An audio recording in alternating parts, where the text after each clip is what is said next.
At a family barbecue, my parents casually announced that my sister would be moving into my spare room. I just let them talk. They had no idea I'd moved 2 weeks ago. When she showed up with boxes, ringing the doorbell, no one responded. I, 32 had been planning my escape for months, but the family barbecue 2 weeks ago sealed my decision. The smell of charcoal and my mother's passive-aggressive comments hung equally thick in the air as I watched my parents orchestrate another chapter of favoritism disguised as family planning. My sister had lost her job 3 months earlier and burned through her savings on what she called finding herself, which apparently involved expensive yoga retreats and organic juice cleanses. Meanwhile, I'd been working 60-hour weeks at the engineering firm, finally saving enough to put a down payment on a house across town. The irony wasn't lost on me that while I was building my independence, my family was already planning to invade it. Dad flipped burgers with his usual authority while Mom set the table, both of them exchanging those meaningful glances that parents think their adult children don't notice. I could sense the setup coming before they even opened their mouths. 28 years of being the responsible one had taught me to recognize the pattern. Mom approached with that particular smile she reserved for delivering news she knew I wouldn't like, but expected me to accept anyway. She mentioned how difficult things had been for my sister lately, how the job market was tough, and how family needed to support family. Dad nodded along, adding that it was just temporary, maybe 6 months at most. Then came the announcement that made my blood run cold. They'd already decided that my sister would move into my spare bedroom. Not asked, decided. They'd discussed rent, timeline, and logistics without involving me once. My sister sat there picking at her potato salad, avoiding eye contact but clearly relieved that the arrangement was being presented as fait accompli. I asked when they'd planned to actually ask for my permission. Mom waved her hand dismissively, saying they knew I'd understand because I was always so reasonable. Dad added that it wasn't really asking since family helps family, and besides, I had the space and a good income. The audacity struck me speechless for a moment. Here was my 30-year-old sister, chronically unemployed and financially irresponsible, being handed a solution to her problems while I was being volunteered as the unwilling landlord. My parents had calculated my response, banking on my history of compliance and conflict avoidance. But what they didn't know was that I'd already signed the lease on my new place. 2 weeks earlier, after months of house hunting and paperwork, I'd finally moved into a beautiful 2-bedroom apartment on the other side of town. I'd been staying quiet about it, planning to announce it at dinner the following Sunday when we traditionally shared family news. Instead, I just nodded and said I'd think about it. My sister finally looked up, relief flooding her face as she thanked me for being understanding. Mom beamed and started discussing logistics. When she'd move in, how to rearrange the furniture, whether she'd need help with boxes. I let them talk. Every word they spoke dug their hole deeper. Dad mentioned he'd already looked at rental trucks. Mom had apparently measured my spare room to see what furniture would fit. They'd invested considerable time and energy into this plan that hinged entirely on my compliance. The following Sunday dinner came and went without my announcement. I sat through another meal of subtle pressure and not-so-subtle hints about my sister's moving timeline. They'd settled on the upcoming weekend as moving day. Mom had even volunteered Dad to help load boxes. By Wednesday, my sister started texting about logistics. She wanted to know about parking, whether I had basic kitchen supplies she could use, and if I minded her having friends over occasionally. Each message revealed how completely they'd all assumed my agreement was guaranteed. I responded minimally, confirming details about my old address and building access. When she asked about keys, I told her not to worry about it, and that we'd figure it out when she arrived. The anticipation of what was coming made every interaction surreal. Thursday evening, Mom called to finalize details. She'd be coming with Dad and my sister to help with the move. They'd rented a truck and recruited my uncle and cousin as additional muscle. She asked what I wanted them to bring for lunch, treating the whole event like a family gathering rather than an invasion of my space. Friday night, I sat in my new apartment, surrounded by boxes I was still unpacking, imagining the scene that would unfold the next morning. My phone buzzed with updates from my sister about her packing progress and excitement about the move. She thanked me again for being such a supportive brother. Saturday morning arrived with the kind of crisp autumn air that makes moving bearable. I made coffee in my new kitchen, watching through windows that faced a completely different direction than my old place. The sunlight felt different here, free from the weight of family expectations. Around 10 o'clock, my phone started buzzing. My sister's first text said they were loading the truck and would be at my place in an hour. The next one, 30 minutes later, mentioned they were running slightly behind but would definitely be there by noon. At noon, another text, they were grabbing lunch and would arrive by 1 o'clock. She added that she was so grateful and couldn't wait to see how her stuff would fit in the room. 1:30 brought the first confused message. They were at my building, but I wasn't answering my buzzer. Was I home? Maybe I'd stepped out briefly? By 2 o'clock, the messages carried hints of concern. Dad was asking neighbors if they'd seen me. Mom suggested maybe I'd gone grocery shopping to stock up before my sister moved in. 2:30, frustration crept into the texts. They'd been standing outside with a loaded truck for over an hour. My sister asked if something was wrong, if there was an emergency. 3 o'clock brought the first phone call. I watched my phone ring from the comfort of my new couch, declining the call and returning to my book. The voicemail was Mom's voice, strained with worry and irritation, asking me to please call back immediately. The text that followed revealed the slow dissolution of their confidence. Dad suggested maybe I'd been in an accident. Mom wondered if I was sick and couldn't get to the door. My sister's messages grew increasingly frantic, asking if I was okay and begging me to respond. By 4 o'clock, they'd apparently called the building superintendent, who confirmed that no one was in my unit. This triggered a new wave of panic. Mom left another voicemail, this one tearful, begging me to call and let them know I was safe. 4:30 brought the breakthrough moment. My sister's text was different. She'd called my office, and my colleague mentioned I'd taken time off to settle into my new place. The next message, sent 3 minutes later, was a single question mark. 5 o'clock, radio silence. No texts, no calls, no voicemails. I imagined them standing in the parking lot of my old building, rental truck loaded with my sister's belongings, finally processing the reality of the situation. The first communication after the silence came at 6:15. Dad's text was brief. We need to talk. I responded immediately. We should definitely talk. I'm available anytime this week to discuss how family decisions get made.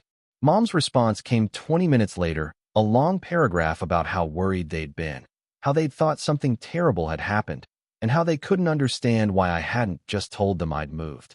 I replied that I'd been planning to announce my move at family dinner, just like we always did with big news. But the conversation had been redirected to discussing arrangements for my spare room without consulting me first. My sister's message was the most honest. She admitted they'd assumed I'd go along with their plan because I always did. She apologized for not asking first and said she understood if I was angry. The phone call started that evening. Each family member wanted their individual conversation, their chance to explain their perspective and understand mine. Dad approached it like a negotiation, suggesting alternative solutions and compromise positions. Mom focused on the emotional impact, describing how scared they'd been and how the whole situation could have been handled better. My sister's call was the most difficult. She cried, admitting she'd grown comfortable with other people solving her problems. The job loss had scared her more than she'd let on, and when our parents offered a solution, she'd grabbed it without considering my agency in the decision. But underneath their apologies was something else, the expectation that I would eventually cave, that this was just a dramatic way of expressing frustration before ultimately helping out. They were treating my absence like a negotiation tactic rather than a boundary. The following week brought a parade of family intervention attempts. My aunt called to mediate, explaining both sides and suggesting compromises. My grandmother wanted to understand why I was being so stubborn about helping family. Even my cousin reached out, sharing his own experiences with family pressure and offering unsolicited advice. Each conversation revealed how deeply ingrained the pattern was. I was the reliable one, the problem solver, the family member who could be counted on to sacrifice personal preferences for group harmony. My rebellion against this role was being treated as temporary insanity rather than legitimate boundary setting. But I held firm. When Mom suggested I could help my sister find other housing options, I declined. When Dad offered to compensate me for the inconvenience I'd experienced, I explained that the issue wasn't financial. When my sister asked if we could start over and discuss the possibility properly, I told her she needed to find her own solution. The real revelation came during a family dinner 3 weeks later. I attended, curious to see how the dynamic would shift now that my compliance could no longer be assumed. The conversation was stilted, everyone carefully avoiding the elephant in the room until dessert.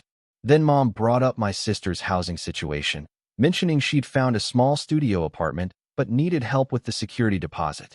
The old me would have offered immediately. Instead, I asked about her job search progress and whether she'd considered moving to a city with better opportunities. Dad jumped in with logistics about co-signing and family loans. My sister looked at me hopefully, clearly expecting the offer that didn't come. The silence stretched until Mom directly asked if I could help with the deposit. I said no. The word hung in the air like a foreign language they'd never heard before. No explanation, no justification, no alternative solution. Just no. My sister's face crumpled, and Mom's mouth opened in shock. Dad launched into a speech about family obligations and disappointed expectations. But I'd found something powerful in that simple word, something I'd never accessed before. The weeks that followed were challenging. Family gatherings became tense affairs where every conversation carried undercurrents of the unresolved conflict. My parents treated me like I was going through a phase, waiting for me to return to my previous accommodating self. My brother's car had broken down, and without the credit card backup he had relied on for years, he had been stranded for 2 days before figuring out alternative transportation and repair financing. He kept mentioning how inconvenient the timing had been, as if my previous financial support had been scheduled around his emergencies. My parents were struggling with technology more than expected. Setting up individual streaming accounts, managing passwords, and navigating customer service had proven frustrating for them. My mother called twice asking for help with Netflix setup, then seemed hurt when I suggested she contact customer service directly. The family group chat had gone quiet after my announcement, but individual conversations revealed ongoing resentment. My sister sent long text messages detailing her financial stress and questioning whether I understood how families were supposed to support each other. My brother made passive-aggressive comments about how some people prioritized money over relationships, but their struggles were teaching them skills they should have developed years ago. My sister was learning to budget for pet emergencies and researching pet insurance options. My brother was building his own credit and establishing relationships with service providers. My parents were becoming more self-sufficient with technology. I had returned to the lake house the following weekend, paying for it myself again and enjoying the solitude I was learning to appreciate. The quiet water and empty rooms felt peaceful rather than lonely. I was reading more, sleeping better, and discovering interests I had neglected while managing everyone else's needs. Update 2. 2 months after the lake house incident, my family dynamics had settled into a new pattern that felt both strange and liberating. The initial anger and confusion had evolved into a grudging acceptance of the boundaries I had established. My sister had successfully navigated her dog's medical crisis and seemed surprised by her own competence in handling the emergency independently. She mentioned setting up her own emergency savings account and researching pet insurance, though she still occasionally made comments about how much easier things used to be when family resources were shared. My brother had secured his own credit card and was building his credit history for the first time in his adult life. The inconvenience had apparently motivated him to establish financial independence he had been avoiding for years. He seemed simultaneously proud of his progress and resentful that he had been forced into self-sufficiency. My parents had mastered their streaming services and even discovered new shows they enjoyed. My mother mentioned feeling accomplished about solving technical problems on her own, though she still sometimes sighed about how complicated everything had become. The family emergency fund situation remained a source of tension. Everyone understood that I had dissolved the shared account, but opinions varied about whether I had acted appropriately by keeping the money. My position was clear. I had contributed the majority of the funds and had been the sole person managing distributions. The account had essentially become my money that others accessed when convenient. Update 3. 6 months later, an unexpected test of our new family dynamics arrived when my father had another medical emergency.